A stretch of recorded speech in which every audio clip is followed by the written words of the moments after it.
Luna Roja presenta Lecturas urgentes con Lina Marín, un espacio para la reflexión, los miércoles y los sábados en la noche. Hola a todos, bienvenidos a este espacio de lecturas urgentes. Hoy compartiré un mini cuento de Italo Calvino, quien fue un escritor y periodista italiano, principalmente de cuentos y novelas. Entre sus obras más conocidas incluyen la trilogía Nuestros Antepasados, la colección de cuentos de la Cósmicas y las novelas Ciudades Invisibles y Si una noche de invierno, un viajero. Él nació el 15 de octubre de 1923 en Santiago de las Vegas, Habana, Cuba, y murió el 19 de septiembre de 1985 en Siena, Italia. Hoy leeré La oveja negra. Había un pueblo donde todos eran ladrones. A la noche cada habitante salía con la ganzúa y la linterna e iba a desvalijar la casa de un vecino. Volvía al alba y encontraba su casa desvalijada.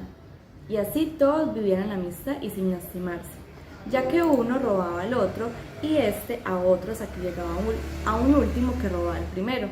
El comercio en aquel pueblo se practicaba solo bajo la forma de estafa, por parte de quien vendía y por parte de quien compraba. El gobierno era una asociación para delinquir, para perjuicio de sus súbditos, y los súbditos por su parte se ocupaban solo en engañar al gobierno. Así la vida se deslizaba sin dificultades y no había ni ricos ni pobres. No se sabe cómo ocurrió, pero en ese pueblo se encontraba un hombre honesto. Por la noche, en vez de salir con la bolsa y la linterna, se quedaba en su casa a fumar y a leer novelas.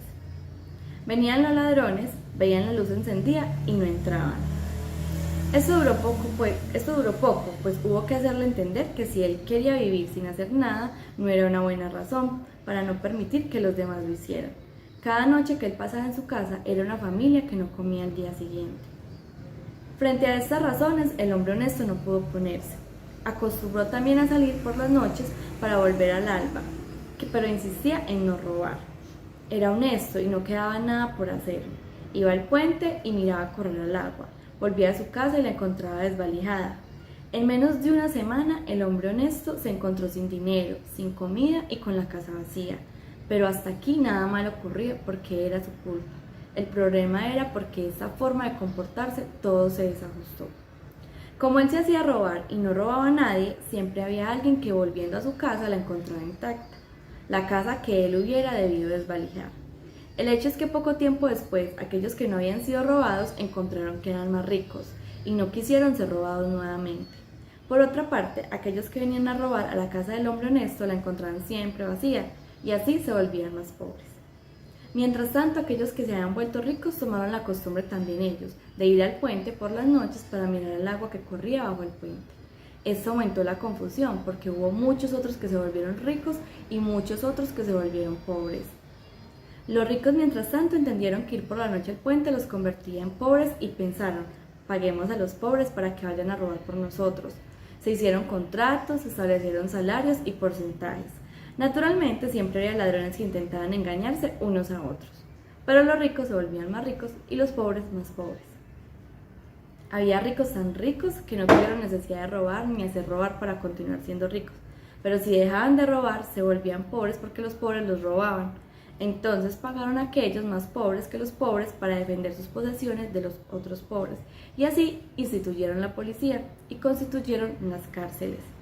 De esta manera, pocos años después de la aparición del hombre honesto, no se hablaba más de robar o de ser robado, sino de ricos y pobres.